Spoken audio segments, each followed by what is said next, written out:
کے لیے جو موضوع مجھے مناسب لگا آج کے جمعہ کے لیے وہ ہے اسلام میں امن و امان کی اہمیت۔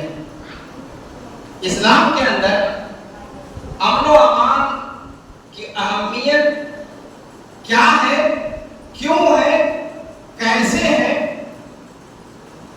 اور امن کو اسلام نے یہ مقام کیوں عطا کیا ہے، اس پر تھوڑی سی گفتگو میں آپ کے سامنے رکھنا چاہتا ہوں۔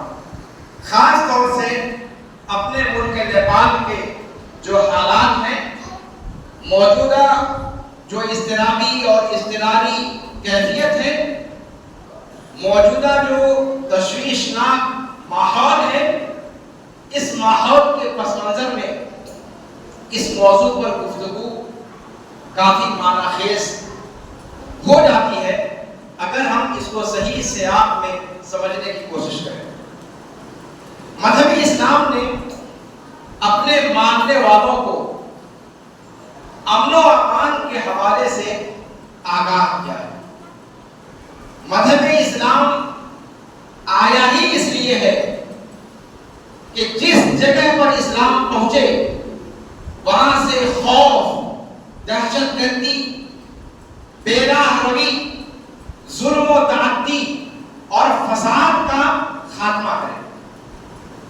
اسلام کے اندر جتنی چیزیں اللہ رب العالمین نے فرض کی ہیں، جتنی حرام چیزیں اللہ رب العالمین نے حرام کی ہیں، جتنے حدود اور قصاص کے نظام آئے ہیں، ان سب کا مقصد یہ ہے کہ سوسائٹی میں امن و امان قائم کیا جائے، سوسائٹی میں بے خوفی پیدا کی جائے، سوسائٹی میں رہنے والا ہر فرد اپنے گھر کے اندر بے خوف ہو کر کے رہے، بنداس ہو کر کے رہے، کسی قسم کا خوف، اندیشہ اسے دامنگیر نہ ہو۔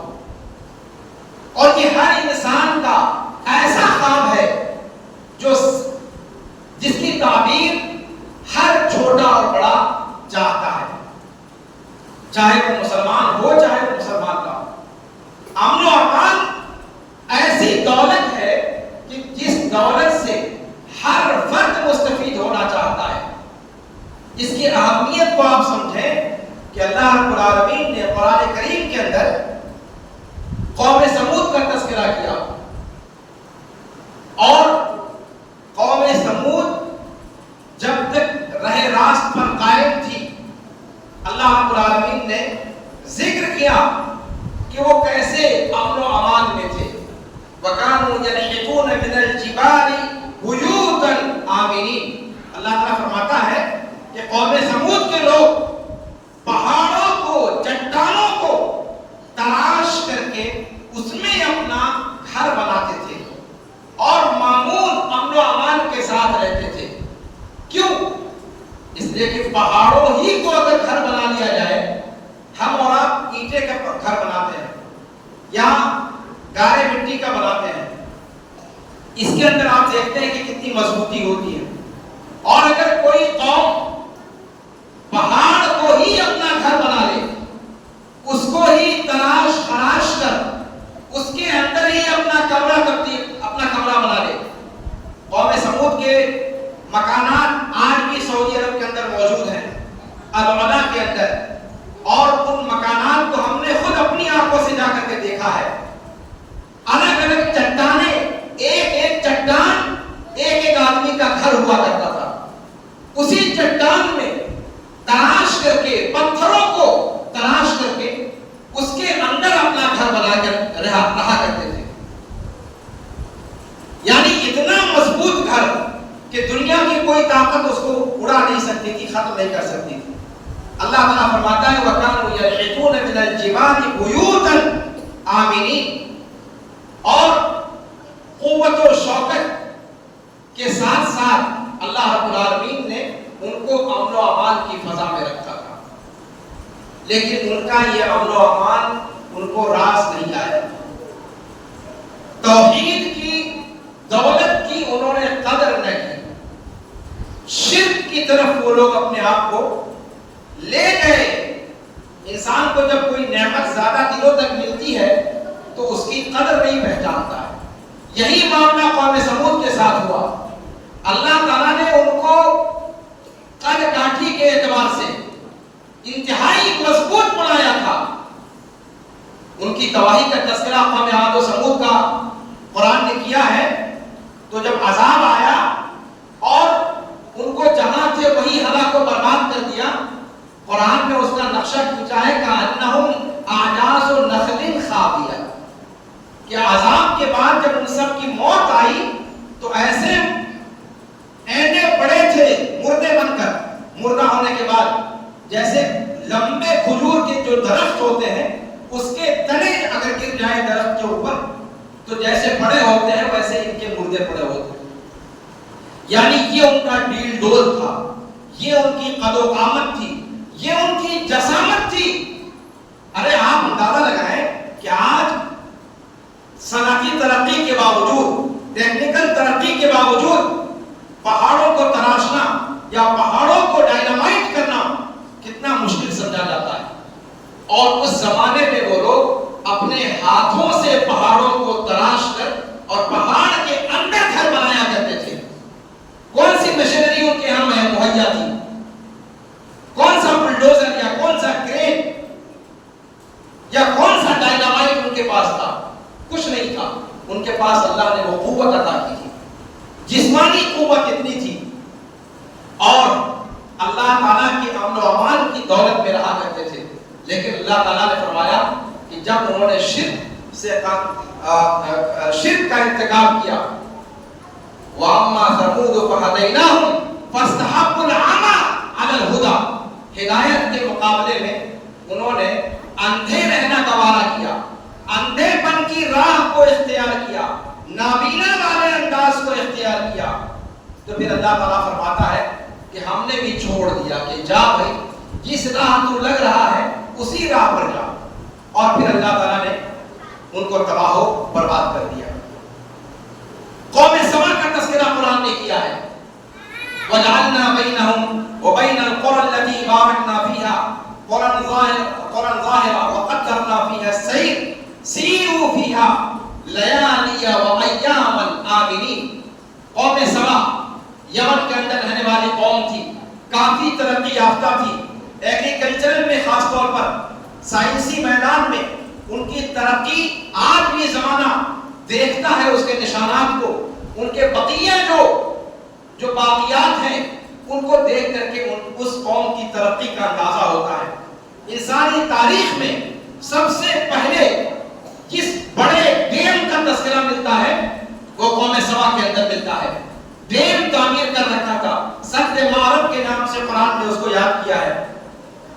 اتنا بڑا ڈیم تھا کہ انسانی تاریخ میں اس سے قدیم کوئی اتنا بڑا ڈیم، اتنا بڑا باندھ اس کا سراغ نہیں ملا، اور ہریالیاں تھیں، باغات تھے، اللہ تعالیٰ نے پھلوں سے لاد رکھا تھا ان کے باغات کو، طرح طرح کی کھیتیاں ان کے یہاں تھیں، اور سائنسی ترقی کی بنیاد پر انہوں نے سینچائی کا جو نظام قائم کیا تھا پوری دنیا میں کہیں نہیں تھا، ایسا نظام انہوں نے قائم کیا تھا، اور امن و امان کے ساتھ اللہ تعالیٰ فرماتا ہے کہ کئی دنوں کی مسافت امن و امان کے ساتھ وہ لوگ طے کیا کرتے تھے۔ کوئی خوف نہیں ہوتا تھا، کوئی دہشت نہیں ہوتی تھی، کوئی لوٹ مار کا ڈر نہیں ہوتا تھا، امن و امان کے ساتھ رہا کرتے تھے۔ لیکن پھر وہی کہتے ہیں نا کہ انسان ایک حالت میں اس کو قرار نہیں ہے، اچھی حالت ہو تو انسان اٹھتا جاتا ہے اور بری حالت ہو تو اٹھتا جاتا ہے۔ ان الانسان لربہ لکنود، انسان اپنے رب کا نہایت درجہ ناشکرا ہے۔ قوم سبا کا بھی معاملہ ایسے ہی ہوا کہ نعمتوں میں پلنا، نعمتوں میں رہنا انہیں راس نہیں آیا، اللہ تعالیٰ کی نافرمانی کی، شرک کی ڈگر کو انہوں نے اختیار کیا، اور پھر بعد میں اللہ رب العالمین کا عذاب آیا اور سارا کا سارا تہس نہس ہو گیا۔ امن و امان کی اہمیت قرآن کی روشنی میں دیکھیں آپ تو پتہ چلتا ہے کہ توحید سب سے بڑے امن کی علامت ہے، اور شرک یہ سب سے بڑی علامت ہے انسان کی، انسان کے امن و امان کو جس طریقے سے ایڈز انسان کے جسم کو کھا جاتا ہے، ویسے ہی شرک کی لعنت انسان کے امن و امان کو کھا جاتی ہے۔ امن و امان جہاں پر توحید نہیں وہاں امن و امان ممکن نہیں۔ عارضی امن و امان ہو سکتا ہے لیکن دائمی امن و امان نہیں ہو سکتا۔ امن و امان کسے کہا جاتا ہے؟ آپ اسلام کی روشنی میں دیکھیے، اسلام مکہ اور مدینہ میں آیا، اللہ تعالیٰ نے قرآن میں فرمایا وَمَنْ دَخَلَهُ كَانَ آمِنًا۔ مکہ جہاں سے اسلام کی روشنی پھوٹی، جو اس شہر میں داخل ہو گیا بے خوف ہو گیا، ہر طریقے کے خوف سے معمون ہو گیا، کسی قسم کا کوئی اندیشہ اس کو وہاں پر نہیں ہے۔ اور آپ جانتے ہیں کہ مکہ ایسی سرزمین ہے جہاں انسان کو تکلیف پہنچانے کی بات تو کوئی کیا سوچے گا، جانوروں کو، اور جانوروں کو بھی چھوڑیے، یہ جو درخت ہیں، پودے ہیں، ان کو بھی کاٹنے سے روکا گیا ہے، ان تک کو معمول بنایا گیا ہے۔ اور حضرت انسان تو پھر انسان ہے، وَمَنْ دَخَلَهُ كَانَ آمِنًا۔ مدینہ کے اندر اللہ رب العالمین نے امن و امان قائم کر دیا۔ اسلام کے داخل ہونے کے بعد وہ بستی جو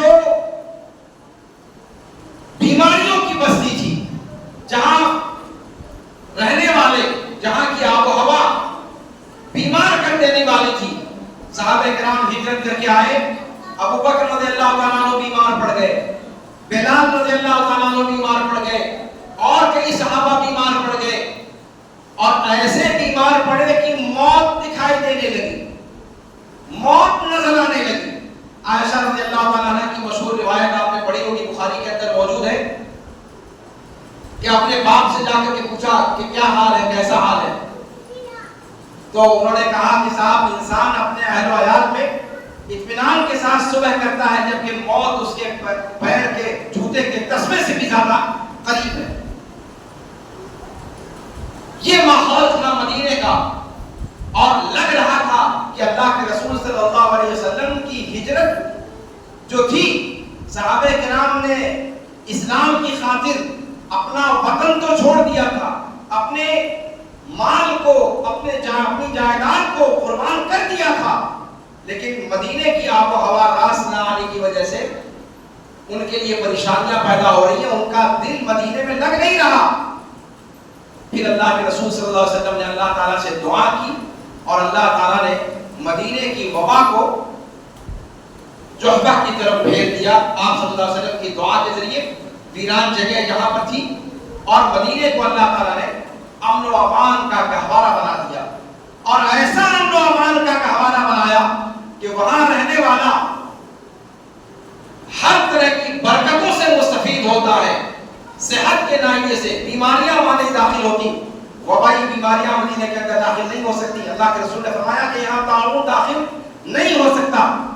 اسی طریقے سے اللہ کے رسول صلی اللہ علیہ وسلم نے جب سب سے بڑا فتنہ جو انسان کی تاریخ میں رونما ہونے والا ہے وہ دجال کا فتنہ ہے، اللہ کے رسول صلی اللہ علیہ وسلم نے فرمایا کہ دجال پوری کی پوری روئے زمین پر پوری دنیا کے ہر خطے کو رونے گا، لیکن مکہ اور مدینہ میں داخل نہیں ہو سکے گا۔ مدینہ کے 7 دروازے ہوں گے، اور 7 دروازے پر فرشتے موجود ہوں گے، اور مدینے والوں کو امن و امان اس دن بھی حاصل رہے گا جس دن پوری کائنات، پوری روئے زمین ایک فتنے کے اندر مبتلا ہوگی اور پریشان حال ہوگی۔ اسلام امن و امان کا دوسرا نام ہے۔ اس کی سب سے بڑی دلیل یہ ہے کہ اسلام کا نام ہی سلم سے مشتق ہے، صلح و آشتی سے مشتق ہے، لڑائی جھگڑے کے خلاف۔ اسلام کا مطلب ہوا سلم میں داخل ہونا، صلح میں داخل ہونا، امن میں داخل ہونا۔ ایمان امن سے مشتق ہے، اسلام سلم سے مشتق ہے۔ اسلام مسلمان ہو یا مومن ہو، یہ لفظ بولتے ہی سامنے والے کو یقین ہو جاتا ہے کہ یہ بندہ سب کچھ ہو سکتا ہے، لیکن اس کی طرف سے ہمیں ایک سوئی بھی چبھونے کی کوئی گزند نہیں پوچھے گی۔ مسلمان کا مطلب یہ ہے کہ بے ضرر ہر طرح کے نقصان کا، جس سے کسی بھی طرح کے نقصان کا جس سے کوئی اندیشہ نہ ہو، ایک مسلمان وہ ہوتا ہے۔ مسلمان کا سلیقہ یہ سکھایا گیا کہ وہ جب اپنے کسی بھائی سے ملے تو کہے السلام علیکم، گفتگو بعد میں،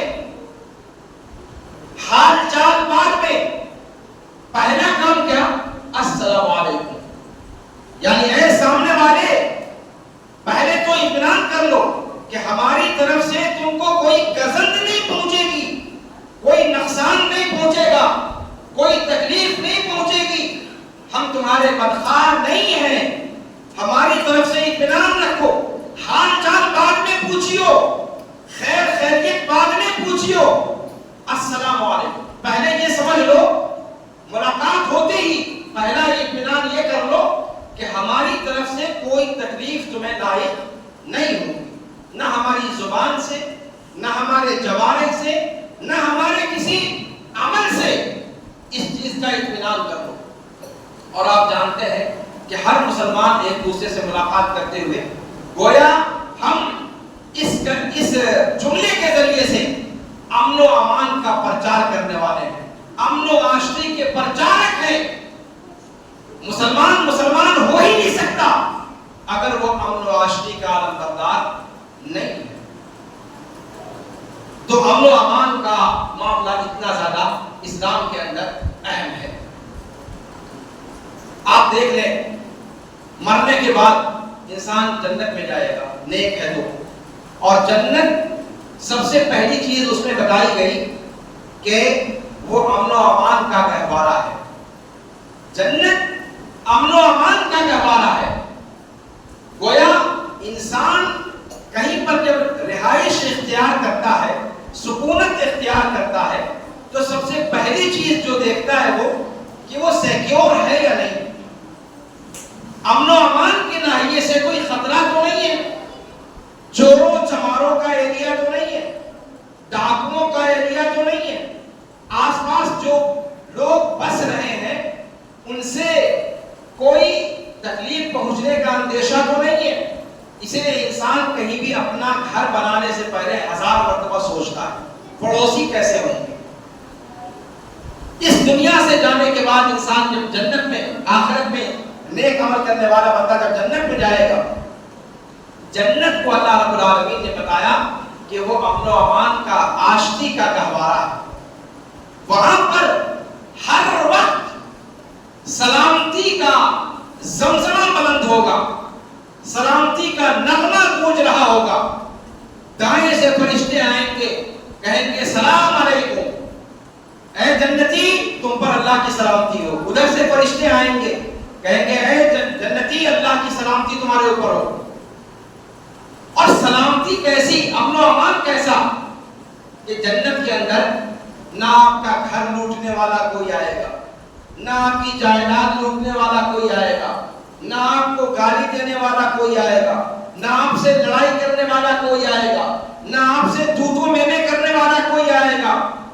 اور سب سے بڑا جو امن و امان کو ختم کر دینے والی چیز ہے، سب سے بڑی، وہ ہے موت۔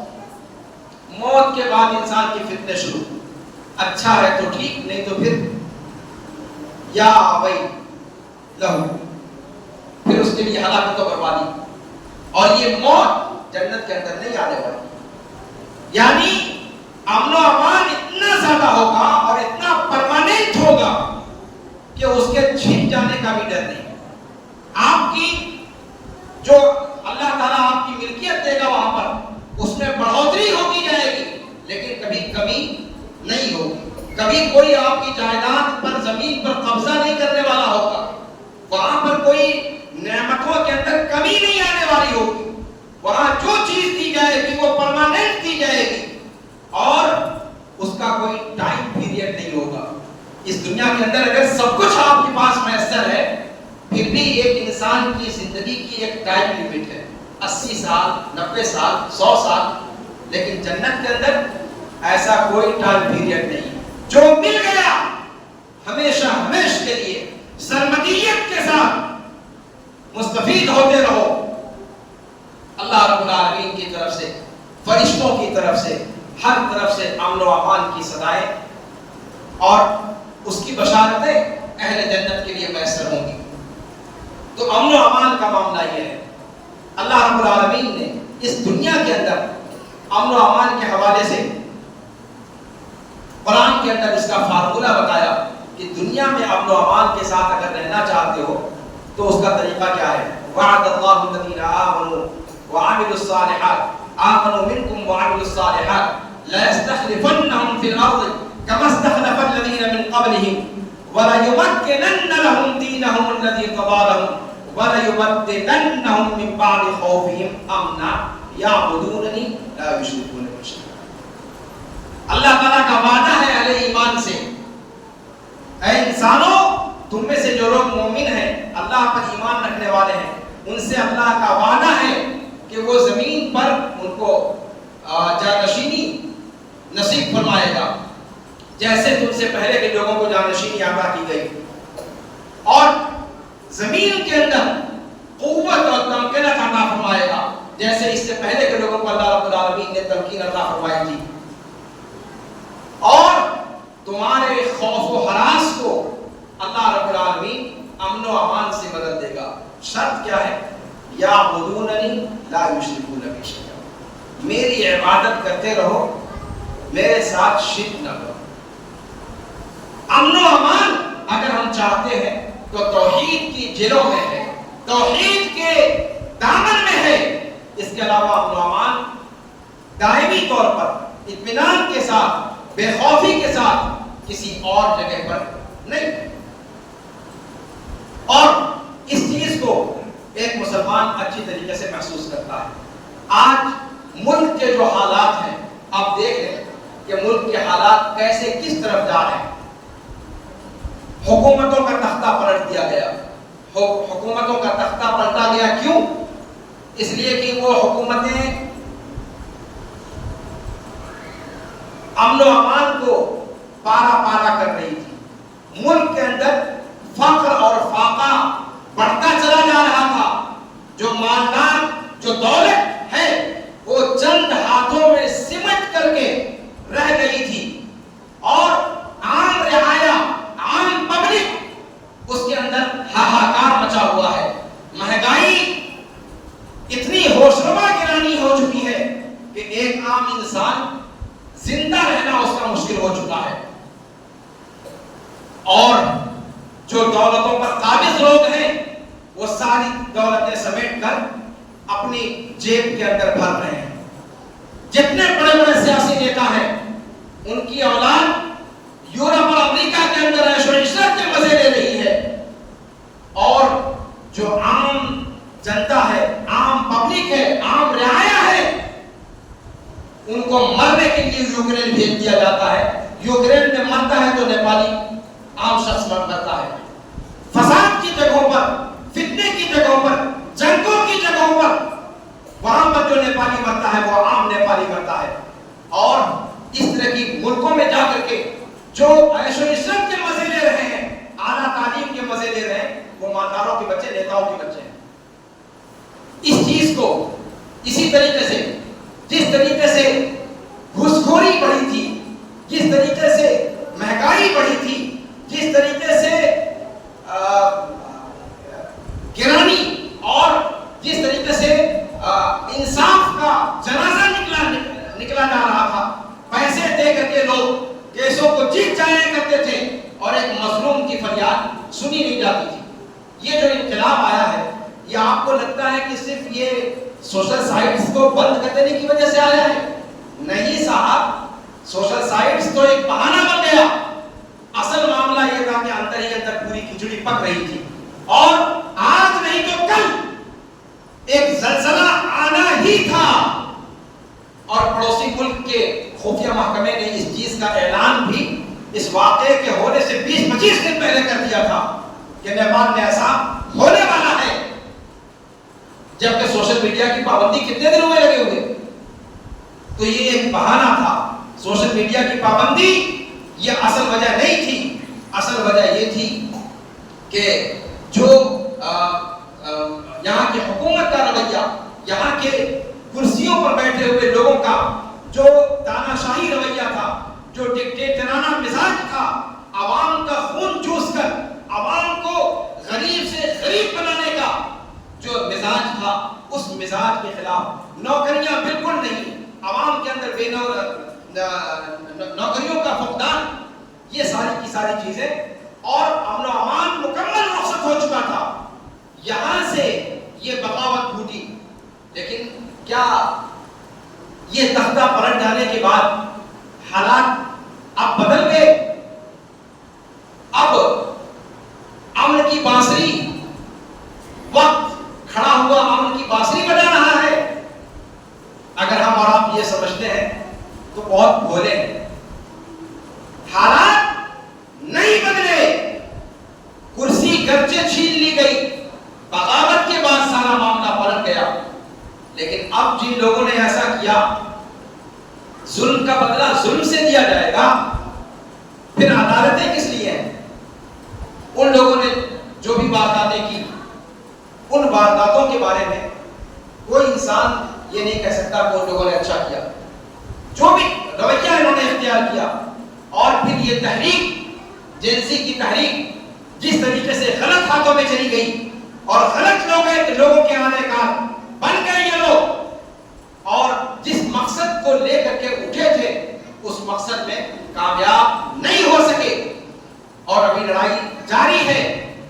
آج پھر حکومت بننے کا معاملہ تھا، لیکن خود اس تحریک کے اندر ایسے ذہنیت کے افراد موجود ہیں جو اپنا الو سیدھا کرنا چاہتے ہیں، ملک کی تعمیر سے جن کو دلچسپی نہیں ہے، اور جس کی وجہ سے معاملات اٹکے پڑے۔ تو امن و امان ان ذرائع سے حاصل نہیں ہو سکتا۔ ہمیں ہمارا دین سکھاتا ہے کہ اگر آپ چاہتے ہو کہ امن و امان حاصل ہو تو اللہ کی عبادت کی طرف آؤ، توحید کی طرف آؤ، اور اسلام کو جب مانیں گے، اسلام کے جتنے بھی احکام ہیں، اسلام آیا ہی ہے 5 چیزوں کی حفاظت کے لیے۔ کتنی چیزوں کی حفاظت کے لیے؟ 5 چیزوں کی حفاظت کے لیے۔ سب سے پہلی حفاظت دین کی حفاظت، دوسری چیز انسان کی عقل کی حفاظت، انسان کی عقل کو ڈسٹرب کرنے والی، انسان کے دین پر خطرہ بننے والی جو چیزیں ہیں اسلام نے ان کو روک دیا ہے۔ انسان کی عقل پر ڈاکہ ڈالنے والی اگر کوئی چیز ہے، جیسے شراب ہے یا منشیات ہے، ان ساری چیزوں کو اسلام نے حرام قرار دے دیا، اس لیے کہ یہ عقل کو معمول نہیں رہنے دیتی، عقل کو ڈسٹرب کر دیتی ہے۔ تو انسان کے دین کی امن و امان، انسان کے عقل کی امن و امان، اسلام کے انسان کی جان کی امن و امان، اسلام کی انسان کی جائیداد کی امن و امان، انسان کے مال کی امن و امان، یہ مذہب اسلام انسان کے مال کی حفاظت کے لیے آیا ہے، اور اسی وجہ سے چوری پر سزا رکھی گئی ہے، اس کا ہاتھ کاٹنے کا حکم دیا گیا ہے، اسی طریقے سے کسی کو قتل کرنے پر قتل کرنے کا حکم دیا گیا ہے، اور اسی طریقے سے جتنے بھی حدود و تعزیرات ہیں وہ سب اللہ رب العالمین نے اس لیے رکھے ہیں کہ انسان کی جان کی حفاظت ہو، انسان کے مال کی حفاظت ہو، انسان کی عزت و آبرو کی حفاظت ہو، انسان کے عقل کی حفاظت ہو، انسان کے دین کی حفاظت ہو۔ تو مذہب اسلام ان ساری چیزوں کی حفاظت کی گارنٹی لیتا ہے، اور یہاں سے امن و امان آئے گا۔ امن و امان کا ایک ہی فارمولہ ہے، یعبدوننی لا یشرکون بی شیئا، کہ تنہا میری عبادت کرو اور میری عبادت میں کسی کو شریک نہ کرو۔ اللہ رب العالمین ہم مسلمانوں کو کم از کم اپنے اسلام کی جو قدر و قیمت ہے، اللہ رب العالمین اسے سمجھنے کی توفیق عطا فرمائے۔ اللہ رب العالمین ہمارے معاشرے میں امن و امان نصیب فرمائے۔ اللہ رب العالمین ہر طرح کے خوف سے، بے چینی سے، اضطراب سے اللہ رب العالمین ہم سب کو محفوظ رکھے۔ اللہ رب العالمین ہم سب کو نفسیاتی طور پر بھی اللہ رب العالمین پرسکون رکھے، امن و امان میں رکھے، ہمارے گھروں کے اندر امن و امان قائم فرما دے۔ اللہ رب العالمین ہمارے دلوں کے اندر اطمینان نصیب فرمائے، اور آپ جانتے ہیں کہ دلوں کا اطمینان اللہ کا ذکر کرنے میں ہے۔ اللہ رب العالمین ہمیں توفیق دے کہ ہم نے جس طرح اللہ کے اس گھر کی تعمیر کی، اللہ کے اس گھر کی توسیع کی، کشادگی کی، اس گھر کو بڑا بنایا، آرام دہ بنایا، ایسے اللہ رب العالمین سے آباد کرنے کی توفیق عطا فرمائے. اللہ رب العالمین ہمیں نمازی بنائے. اللہ رب العالمین ہماری عورتوں کو نمازی بنائے. اللہ رب العالمین ہمارے بچوں کو نمازی بنائے. اور ہم چاہیں گے کہ مسجد جب الحمدللہ کشادہ ہو گئی ہے تو یہاں عورتوں کی نماز کا انتظام بھی کیا جائے، اس لیے کہ اللہ کے رسول صلی اللہ علیہ وسلم اس چیز کا اہتمام فرمایا کرتے تھے کہ عورتیں مردوں کے ساتھ جماعت کے ساتھ نماز پڑھیں، اور اگر ہر 5 وقتہ میں نہیں تو کم از کم جمعہ کی نماز میں اس چیز کا اہتمام ہمیں کرنا چاہیے. اگر ابھی فی الحال اس کے لیے سہولیت نہیں ہے تو اس کی سہولیت میسر آنے کے بعد اس کا انتظام کیا جائے، امن و امان قائم کیا جائے، معمول طریقے سے عورتیں بھی ہمارے ساتھ ہماری نمازوں کے اندر شریک ہوں.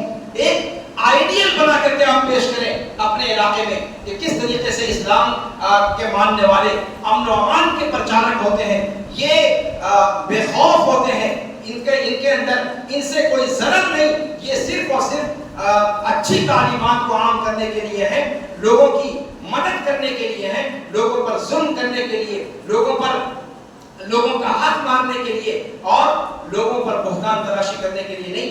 یہ ہمارے اسلامی اخلاق نہیں ہے. اللہ رب العالمین ہمیں مسجد کے آنے والوں میں سے بنائے، مسجد کو آباد کرنے والوں میں سے بنائے، اور اسلامی اخلاق سے اللہ رب العالمین ہم سب کو بہرور فرمائے. اللہ رب العالمین ہم میں سے جو لوگ بیمار ہیں انہیں شفاء کامل و عاجل عطا فرمائے.